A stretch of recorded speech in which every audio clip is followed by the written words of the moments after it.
Salut les amis, j'espère que vous allez bien. Alors voilà, comme vous avez vu dans le titre, aujourd'hui j'avais à cœur de vous partager sur le thème du renouvellement de l'intelligence, sur le combat des pensées. Mais avant d'aller plus loin, si tu ne l'as pas encore fait, je t'invite à t'abonner à ma chaîne, c'est gratuit, ça prend quelques secondes. Je t'invite aussi à mettre un pouce bleu, à laisser un commentaire à la fin de cette vidéo pour un meilleur référencement de ma chaîne, pour que le message circule un petit peu plus. Je me présente très rapidement. Je suis Oriane, je vis dans les Cévennes, je suis maman, mariée, et dans la vie professionnelle, je suis artiste et art thérapeute. Et donc ce sujet dont je vais te parler aujourd'hui, c'est vraiment un sujet qui me tient à cœur et qui revient tout au long des suivis que je peux avoir avec mes clients. C'est un sujet que j'aime énormément aborder et qui pour moi est fondamental. Si je devais résumer cette vidéo en un seul verset, je dirais vous connaîtrez la vérité et la vérité vous rendra libre. C'est ce que Jésus dit et c'est ce que je veux proclamer sur ta vie à toi qui vas regarder ma vidéo. Et je te conseille fortement de la partager au maximum de ton entourage. C'est un enseignement que j'ai donné dans mon église de maison, je l'ai pris en note et si ça t'intéresse, tu peux m'envoyer un mail qui sera renseigné dessous et je t'enverrai la version PDF de l'enseignement si tu veux le garder. Déjà, moi je veux commencer ce thème avec mon propre témoignage. Si tu veux, moi j'ai grandi avec cette idée qu'à chaque fois qu'il y a quelque chose qui se passait mal chez moi, eh bien c'était de ma faute. Et que j'étais maudite, sous une forme de malédiction en fait. Si tu as regardé mon témoignage, tu sais que mon père est mort quand j'avais 6 ans dans un accident de la route, il était motard. J'ai grandi avec cette idée que c'était probablement de ma faute. Ensuite, si ma maman est tombée malade, en dépression, et puis qu'elle est devenue violente, psychologiquement et physiquement, eh ben j'ai grandi avec cette idée que c'était de ma faute. Je pensais réellement que j'étais coupable. Je t'assure, je pensais réellement que j'étais coupable. Par la grâce de Dieu, j'ai pu déloger, prendre conscience de ces pensées, les déloger et être libérée, en fait, de ce poids-là. Et ça, c'était il y a seulement 13 ans que j'ai été vraiment libérée. Tu sais, moi, j'ai aussi grandi avec ce que les autres projetaient de moi, sur moi. Ce qu'ils définissaient de moi, sur mon caractère, ma personnalité, mon identité. J'étais mise comme dans une boîte et j'entendais ce qu'on disait de moi, je captais ce qu'on disait de moi, et j'y croyais. Je croyais être une mauvaise personne. Voilà, même très petite, dès mon enfance, ma préadolescence, je ne m'aimais pas. Et surtout, je ne savais pas trop qui j'étais en réalité, en dehors de ce qu'on pouvait dire de moi. Je ne voyais aucune valeur chez moi, aucune chose positive chez moi. Surtout dans le discours que j'entendais chez moi, dans ma maison, eh bien, j'étais soit pas assez ceci, soit trop cela. Mais j'étais jamais bien. Et puis, tu sais, c'est très difficile de se détacher de l'identité que notre famille, elle met sur nous. Dans tout cela, et c'est encore un travail, il m'a fallu chercher la face de Dieu, en fait, pour savoir vraiment qui je suis. Comment lui, il me voit. Quelle valeur j'ai dans ses yeux à lui. Et me détacher, voire même encore plus, me déraciner de ce que tous les autres pensaient de moi, ou pensent de moi encore aujourd'hui. Comme je l'ai dit, dans la vie, j'exerce le métier de thérapeute. Ce sujet, il est toujours au cœur des entretiens thérapeutiques, en réalité. La majorité du temps, il va s'agir de remonter le fil des pensées pour arriver à l'idée, la fausse croyance, qui est la racine principale ayant amené la personne à me contacter. Il va falloir déconstruire avec Christ pour que lui puisse reconstruire, ou tout du moins simplement construire sur du neuf. Les pensées et les croyances sont effectivement comme des forteresses à abattre, des formes de prison. Et l'ennemi va toujours attaquer là, en premier. Alors je vais donner plusieurs références bibliques et je te laisserai les lire de ton côté parce qu'il y en a beaucoup. Et je vais pas toutes les dire ici. Je t'encourage vraiment à méditer chacune de ces références bibliques. Donc déjà, qu'est-ce que c'est le renouvellement de l'intelligence selon la Bible ? Bien déjà, le passage qui en parle le plus, c'est Éphésiens 4, versets 17 à 24. Voici donc ce que je dis et ce que je déclare dans le Seigneur. C'est que vous ne devez plus marcher comme les païens qui marchent selon la vanité de leurs pensées. Ils ont l'intelligence obscurcie. Ils sont étrangers à la vie de Dieu, à cause de l'ignorance qui est en eux, à cause de l'endurcissement de leur cœur. Ayant perdu tout sentiment, ils se sont livrés à la dissolution pour commettre toute espèce d'impureté jointe à la cupidité. Mais vous, ce n'est pas ainsi que vous avez appris Christ, si du moins vous l'avez entendu, et si, conformément à la vérité qui est en Jésus, c'est en lui que vous avez été instruits à vous dépouiller. Eu égard à votre vie passée, du vieil homme qui se corrompt par les convoitises trompeuses, à être renouvelé dans l'esprit de votre intelligence et à revêtir l'homme nouveau, créé selon Dieu dans une justice et une sainteté que produit la vérité. C'est pourquoi renoncez aux mensonges et que chacun de vous parle selon la vérité à son prochain, car nous sommes membres les uns des autres. Donc ça, c'est vraiment un passage, un des passages clés qui parle du renouvellement de l'intelligence en tant que tel.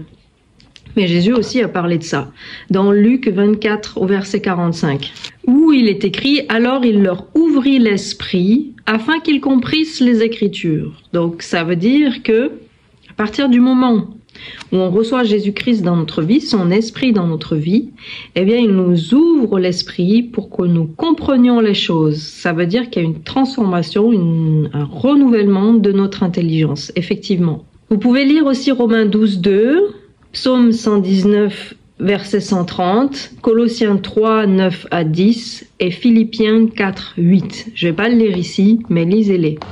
On peut comprendre que le renouvellement de l'intelligence passe par la Bible, principalement en premier la parole de Dieu, qui est, attention, vivifiée par le Saint-Esprit, parce que comme dit Paul, la lettre tue, mais c'est l'Esprit qui vivifie, qui rend vivant. 2 Corinthiens 3, 6 à 18.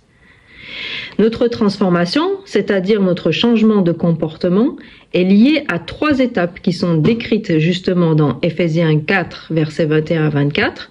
La première chose, c'est se dépouiller de notre vieille nature. Ça, c'est versets 21 à 22. Deuxième chose, renouveler notre intelligence, verset 23. Et dernière chose, se revêtir de l'homme nouveau, verset 24. L'importance de se laisser renouveler de notre intelligence, c'est parce qu'une pensée pousse à une action, à un choix, à une décision. Et l'action nous amène dans un engrenage qui va façonner notre être intérieur et déterminer le fruit de notre vie. Je le redis, une pensée va déterminer une action, une décision, un choix. Et ce choix va façonner notre être intérieur. C'est ce qui va façonner notre conscience aussi. Alors pour ça, je vous invite à lire aussi, je ne vais pas le faire maintenant, Romains 8, versets 5 et 6, 1 Jean 2, versets 15 et 16, et Ézéchiel 36, versets 26 à 27. Ézéchiel 36, versets 26 à 27, c'est très connu. Donc, en devenant une nouvelle créature de Dieu, comme c'est écrit dans le passage d'Ézéchiel, Dieu change notre cœur de pierre en cœur de chair. Ça, c'est le processus de la nouvelle naissance. Et ça peut être très déstabilisant au premier abord. La clé, ça va être d'entretenir une forte intimité avec Christ. La communion fraternelle, c'est aussi une clé, mais l'intimité directe avec Christ l'est encore davantage. C'est très important de construire notre relation avec Jésus-Christ en tout premier. C'est ce qui va déterminer tout le reste. Comme je vous l'ai partagé dans mon témoignage, le travail de l'esprit en nous commencera toujours par déloger des pensées, des fausses croyances sur notre identité. Pourquoi ?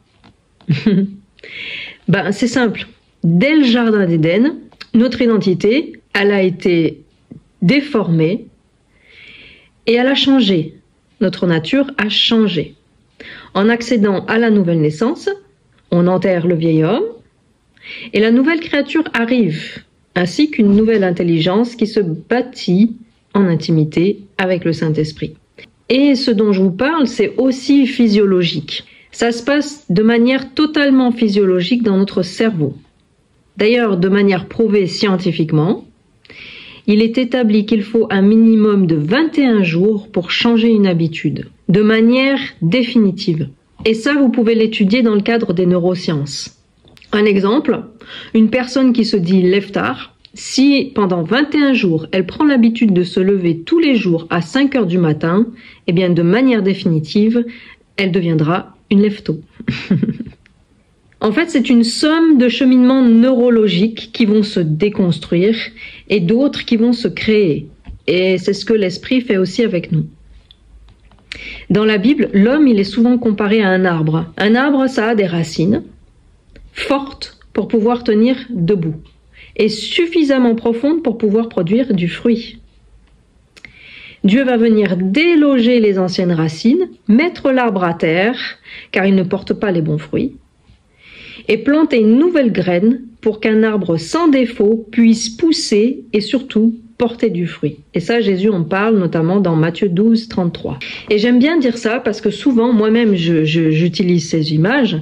Souvent, on utilise l'image du potier avec Jésus en disant qu'il va venir prendre notre vieille terre, notre vieux pot pour le réparer, le consolider, etc. Alors que Jésus va textuellement dire qu'on ne peut pas mettre du vin nouveau dans des vieilles outres et qu'il faut que la graine meure pour pouvoir produire du fruit. Autrement dit, ce n'est pas à partir de notre vieux vase que Dieu va venir, tel un potier, remodeler comme il faut les choses. Non, non. Il va venir casser le vieux vase, totalement le briser, pour pouvoir mettre son vin nouveau, son esprit, dans un pot tout neuf.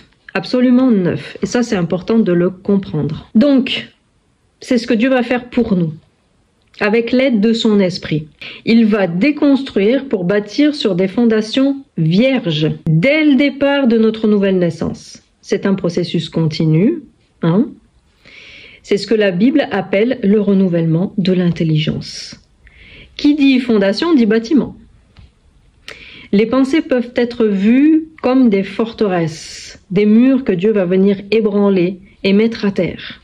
Et là, je vous invite à lire Matthieu 7, 24 à 27. Pour autant, même dans ce domaine, Dieu ne force pas. C'est toujours en relation intime avec nous. Si on refuse de rentrer en intimité avec lui, le processus, eh bien, il sera grippé et probablement plus long. Et c'est là en premier lieu qu'il faudra prendre autorité et position, car la première personne en dehors de vous-même, qui vous empêchera avec fermeté de ne pas rentrer en relation avec Dieu, c'est l'ennemi de vos âmes. Avant sa chute, Satan était auprès de Dieu. Et il connaît très bien la parole de Dieu, certainement bien plus que vous et moi réunis. N'oubliez pas qu'il est appelé le malin. Raison pour laquelle il faudra d'ailleurs toujours rester dans l'humilité et venir chercher votre secours auprès de Dieu, en profonde intimité avec Christ et son esprit. Ce qui explique évidemment cette lutte entre la chair et l'esprit. Il vaut mieux ne pas résister au travail du Saint-Esprit en nous. C'est largement moins inconfortable que de résister. Car dans tous les cas, ce que vise le Saint-Esprit, c'est notre liberté. Mais Dieu veut faire les choses avec nous, jamais sans nous. C'est toujours une relation, pas une religion. Je vais vous lire un petit peu un passage que vous trouverez dans Hébreux 4. Je vais lire à partir du verset 7, voilà, jusqu'au verset 12. Dieu fixe un nouveau jour, aujourd'hui, en disant dans David si longtemps après, comme il est dit plus haut, aujourd'hui, si vous entendez sa voix, n'endurcissez pas vos cœurs. Car si Josué leur eût donné le repos, il ne parlerait pas après cela d'un autre jour. Il y a donc un repos de Shabbat réservé au peuple de Dieu.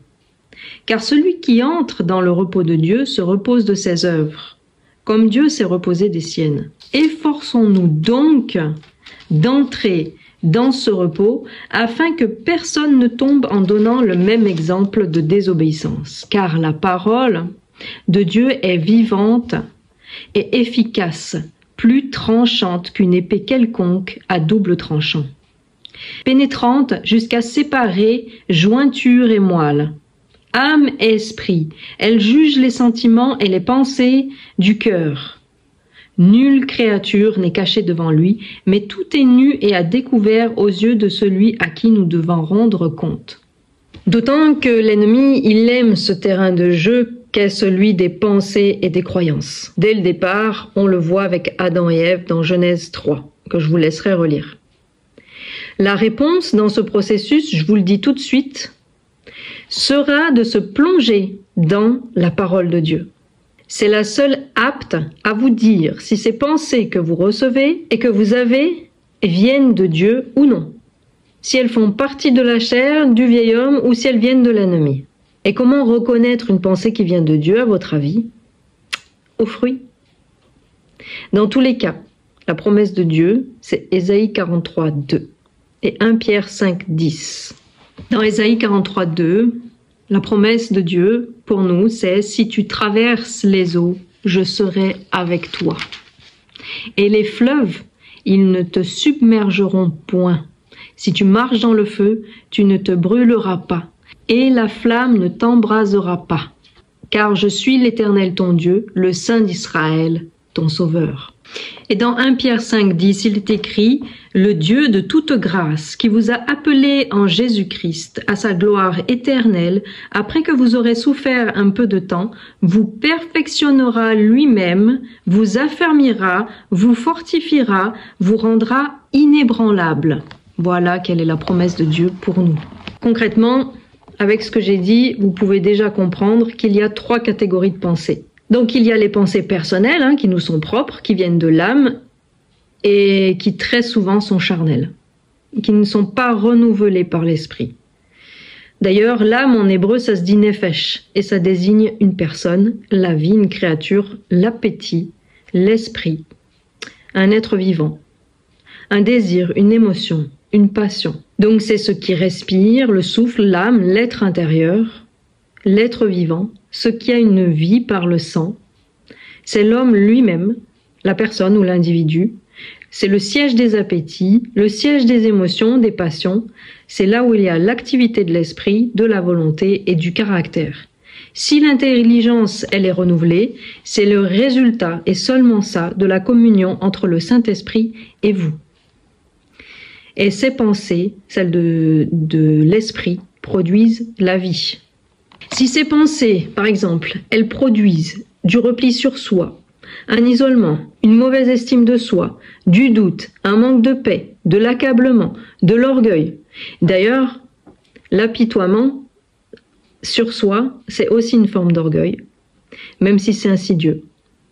De l'agitation, de l'angoisse, du stress, de l'indécision, de la confusion, de la dépression, de l'incrédulité, et qu'elles vous éloignent de Dieu, vous pouvez être sûr qu'elles viennent du vieil homme, de la chair. Comme Adam, elles vont vous pousser à avoir honte et à vous cacher et à pécher.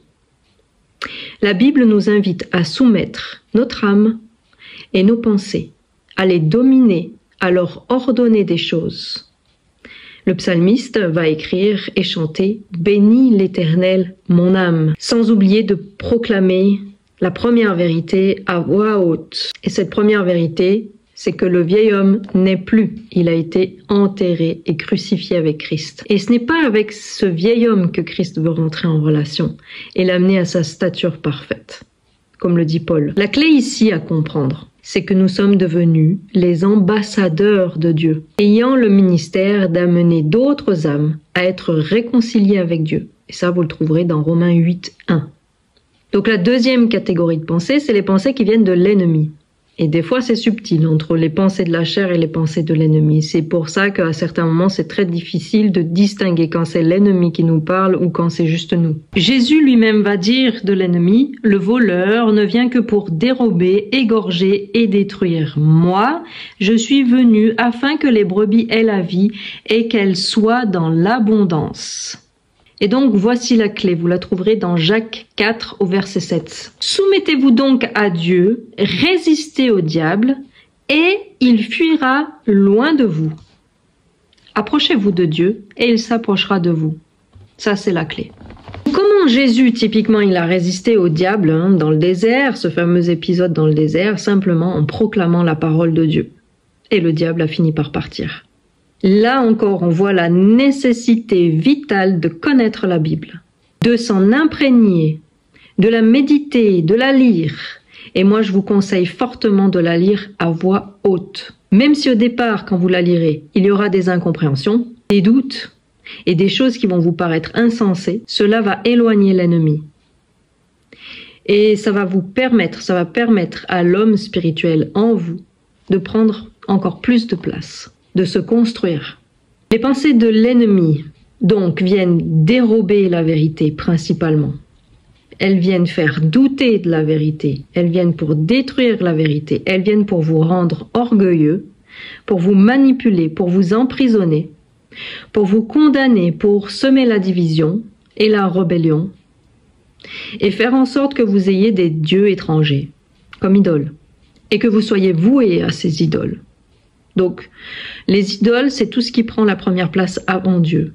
Donc ça peut être un téléphone portable, ça peut être une cigarette, comme ça peut être totalement autre chose, une pratique, une croyance, un sport même, à certains moments. Typiquement, la question que vous pouvez vous poser pour savoir si vous avez une idole, c'est quelle est la première pensée que vous avez au réveil? Mon mari, en rigolant, il a dit d'aller aux toilettes. Mais vous comprenez l'idée. De cette première pensée que vous allez avoir au réveil, quelle action ça va vous pousser à faire? Le but du diable, c'est simple. C'est de vous éloigner de Dieu et de vous emmener avec lui là où lui il va finir. Il utilisera toutes vos failles non enterrées dont je vous ai parlé avant contre vous. Attention. Comme j'ai dit, quelquefois c'est difficile de reconnaître quand une pensée vient de nous-mêmes ou du diable. Dans tous les cas, c'est le fruit de ce que ces pensées produisent qu'il faudra observer. Le diable pourra vous tromper facilement au départ, en vous faisant croire que ces pensées viennent de vous, sont les vôtres. Et c'est aussi là que la nécessité d'avoir des frères et sœurs en vis-à-vis peut également aider. Raison pour laquelle Jésus dit qu'une brebis seule est une brebis en danger, et que l'ennemi cherchera toujours à vous isoler. La Bible dit que lorsque l'un de nous est faible, l'autre peut le relever. Oui, ça demande une dose d'humilité de demander de l'aide. Et que l'autre puisse avoir un droit de regard sur nous, sur notre vie, sur notre situation. Mais c'est pour notre bien. Aussi, quand vient la tourmente, n'hésitez pas à vous dévoiler. Dieu va de toute façon enlever ce voile. Et donc la troisième catégorie, c'est les pensées qui viennent de Dieu. Et c'est celles-là sur lesquelles c'est le plus important de s'attarder. Qu'est-ce qu'elles produisent, ces pensées? La vie et la paix. Elles produisent aussi le calme et le repos, en surabondance. Je vous invite à relire le fruit de l'esprit dans Galates 5, 22. Elle vous montre qui Dieu est et qui vous êtes devenu grâce à lui. Quel est votre héritage? Et ce sont les pensées de Dieu qui sont justes et vraies et qui vous permettront de voir quand vous croyez dans des mensonges et quand vous êtes manipulé par l'ennemi. De vous approcher avec assurance du trône de la grâce de Dieu, du Père, sans honte et sans vous sentir indigne. Ces pensées vont vous indiquer quelle est votre véritable identité. Il est d'ailleurs écrit dans la Bible, « Arrêtez et sachez que je suis Dieu ». Ça demande de s'arrêter pour entendre les pensées de Dieu. Notre identité en Christ sera aussi la fondation pour avancer. Concrètement, comment s'en sortir?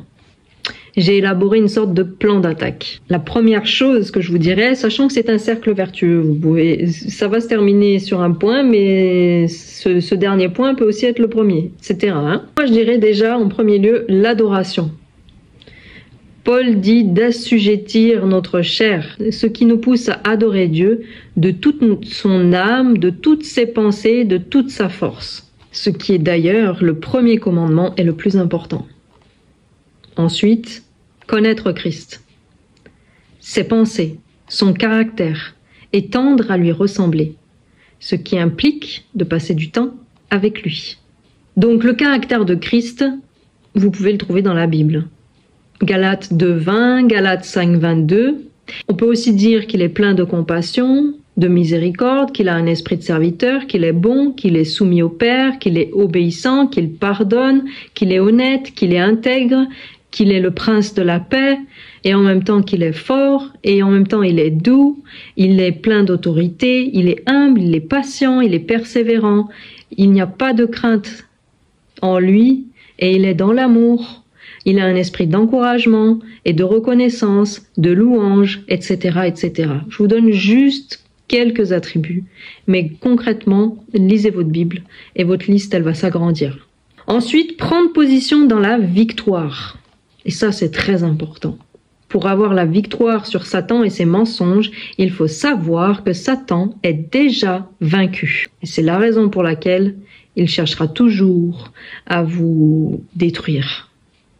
Proclamez la vérité en lisant la Bible à voix haute et refusez les mensonges. Le fait que Satan est vaincu nous donne la fondation pour notre victoire sur lui. Nous devons lutter sur cette position-là, la victoire que nous avons reçue en Jésus-Christ. Donc des lectures de référence que je ne vais pas lire ici, mais vous laissez. Genèse 3:15, Jean 14:30, Jean 16:11, Colossiens 2:15, Romains 16:20, 1 Pierre 3:22, Hébreux 2:14, 1 Jean 3:8, Apocalypse 12:12, Apocalypse 20:10. Je vous laisse retourner un petit peu en arrière et faire des pauses pour écrire.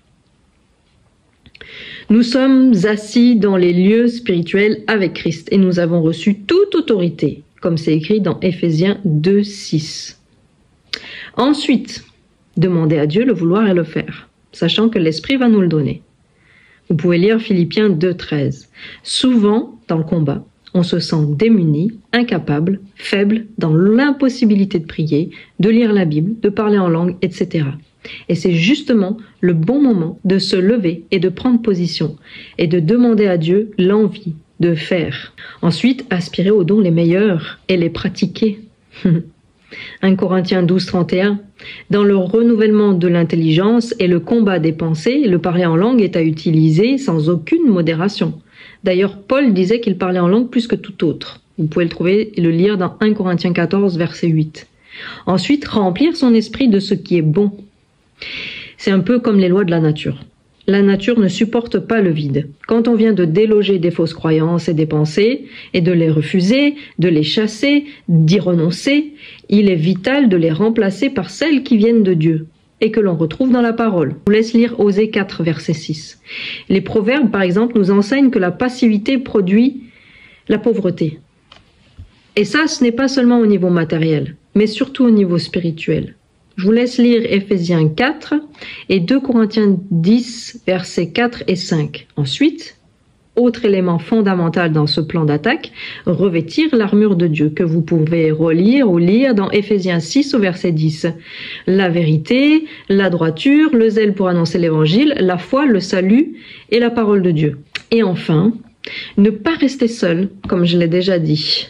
L'importance du corps du Christ et du vis-à-vis. L'importance de mettre les choses en lumière. Je vous laisse lire Matthieu 18, versets 12 à 18.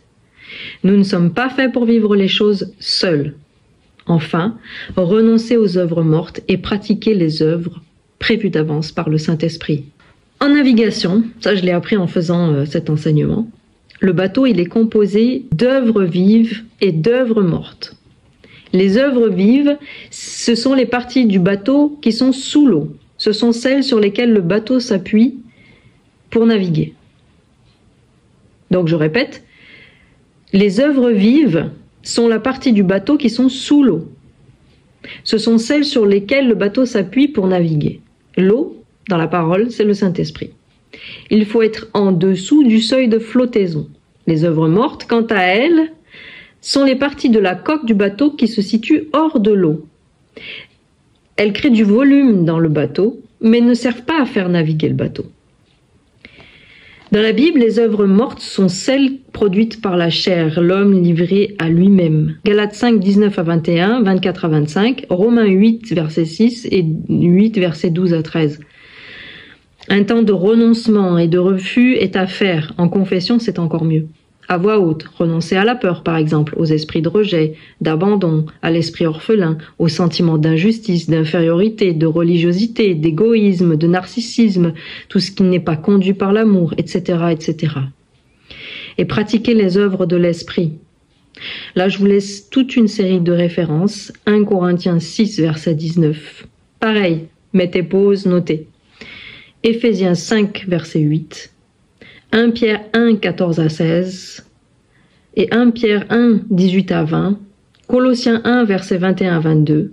À noter que Paul ne dit pas qu'il s'agit d'un conseil, d'une suggestion, d'un objectif à atteindre, le fait de pratiquer les œuvres de l'esprit, mais de quelque chose à vivre au quotidien, au présent, au jour le jour. C'est un commandement. Et 2 autres références, 1 Pierre 2, 12 et 2 Corinthiens 5, verset 17. Jésus dit qu'on reconnaît un arbre à ses fruits. Si vous ne voyez pas d'évolution dans vos vies, il est donc nécessaire de creuser pour voir ce qui est encore œuvre morte dans vos vies. Le but du renouvellement de l'intelligence, c'est quoi? C'est que vos pensées renouvelées vous poussent à des actions renouvelées et donc à un changement dans votre manière de vivre et dans votre quotidien de manière générale. Un exemple, une personne addicte au café. Moi, je l'étais. Si je dis seulement « en Christ, je suis libre », mais sans me saisir concrètement de cette liberté, alors ça ne sert à rien. Je dois prendre la décision de rentrer pleinement dans ma liberté et de ne pas revenir en arrière, de ne pas revenir une seule fois dans la prison. Le fait de se mettre en action, après avoir eu une révélation de la vérité, c'est ce qui nous rend libres, pleinement libres. La liberté biblique est concrète, elle n'est pas mentale. Et elle n'est pas en espérance, mais en action. Je vous laisse lire Éphésiens 4, versets 22 à 24. Donc dans mon cas, qu'est-ce qui s'est passé? Eh bien, simplement, j'ai décidé d'arrêter de boire du café tous les jours sans arrêt. Maintenant, c'est devenu occasionnel. Et c'est plus un besoin. J'ai demandé au Seigneur de m'aider, mais j'ai prononcé un renoncement. Je renonce à la caféine. Ça va vous paraître ridicule, hein, mais c'est pas grave, parce que c'est aussi une drogue, le café. Tout ce qui est autour de la théine, c'est une drogue. Le sucre aussi, c'est une drogue. Enfin bref. J'ai dit verbalement, je renonce au café. J'ai demandé pardon pour ça, parce que ça prenait beaucoup trop de place dans ma vie. Et ensuite, je me suis mise en action pour arrêter le café. Donc j'ai remplacé les choses, concrètement. Je me suis couchée plus tôt le soir. D'ailleurs, ça a tout changé dans mon sommeil. C'est merveilleux de voir la différence. Et ça a été pareil quand j'ai arrêté la cigarette. J'ai demandé pardon à Dieu parce que ça abîme le temple du Saint-Esprit. Mais j'ai renoncé aussi à ça. Et j'ai jeté mon paquet dans la poubelle. Et j'ai décidé de ne plus revenir dessus, même quand j'ai été tentée. C'est un choix. À partir du moment où le diable sait qu'il peut continuer à vous mentir, il va vous mentir. Il va vous faire croire, par exemple, que c'est un processus, que c'est pas grave si c'est pas aujourd'hui, ce sera demain, et que c'est normal. Mais la liberté en Christ, c'est un fait, c'est pas une espérance. C'est pas quelque chose en cours, en étape en fait. C'est une décision, c'est un renouvellement de l'intelligence, de la pensée, un délogement des fausses croyances et un choix, une décision. J'attrape ma liberté en Christ, je m'en saisis de cette liberté en Christ. Et je n'ai jamais recommencé à fumer, malgré le fait que ma mère soit fumeuse, que j'ai eu des amis fumeurs autour de moi, que j'ai été tentée de racheter des cigarettes, etc., etc. J'ai même eu des moments où je sentais l'odeur de la cigarette alors qu'il y avait personne qui fumait autour de moi, que j'étais seule à certains endroits et tout, et ça venait de l'ennemi. Mais en fait, j'ai dit non, je suis libre, je refuse de prendre cette cigarette. C'est terminé, je suis libre, je ne reviens plus en arrière. La Bible, elle dit que ce sont les violents qui s'emparent du royaume de Dieu. Et le diable, souvent, il va nous faire passer par des contournements, nous disant c'est normal, c'est un chemin, c'est un contour, c'est pas grave, un pas après l'autre, etc., etc. Au passage, aujourd'hui, on utilise des termes pour rendre la réalité du péché moins dure. Pour une addiction, on va dire que c'est une maladie, par exemple, rendant la personne addicte, quasiment victime de sa réalité, et qui s'en sortira éventuellement avec beaucoup de difficultés. La Bible nous enseigne à ne laisser aucune place au péché, à s'en débarrasser seulement et définitivement. Et je vais finir avec quelques points. J'ai nommé ça sur mon étude « Mentalité du désert » et c'est une reprise du livre de Joyce Meyer qui s'appelle « Le champ de bataille de la pensée » que je vous suggère fortement d'acheter, de lire et de méditer. Donc les mentalités du désert, en référence aux Israélites quand ils étaient dans le désert. Par exemple, le regret du passé. Cela nous transforme en statue comme la femme de Lot. Ne pas aller jusqu'au bout, rester sur l'enthousiasme du début et s'arrêter, manquer de persévérance. Ne pas faire car on pense que c'est trop dur, alors que la grâce de Dieu est suffisante. Être dans la plainte permanente. Vous pouvez lire 1 Corinthiens 10, versets 9 à 11. Être dans une attente vis-à-vis de Dieu et de ses exaucements, ce qui empêche de vivre ce que le Seigneur prévoit pour nous le jour J. Se déresponsabiliser, remettre la faute sur les autres, ou sur la maladie, ou d'autres choses. Être dans l'apitoiement, se sentir indigne de recevoir les bénédictions de Dieu, être dans la jalousie, la rivalité, la comparaison, être dans l'entêtement et la rébellion. C'est le premier péché de l'être humain. Voilà. C'est une vidéo qui est assez longue, mais elle me semblait importante. Alors en plus du livre de Joyce Meyer, je vous recommande vivement les livres de Neil Anderson. Un qui s'appelle Une nouvelle identité pour une nouvelle vie et un autre qui s'appelle Le Libérateur. Je les recommande à tout le monde ici et chez mes clients. Et je vous recommande vivement de les lire. Ce sont des livres très puissants, des livres très pratiques, qui reprennent la parole de Dieu, qui vous invitent à prier, à renoncer à certaines choses et qui vous font rentrer vraiment dans le renouvellement de l'intelligence, dans la vérité et du coup dans la liberté. Voilà. Alors je vous dis à très bientôt. Soyez bénis.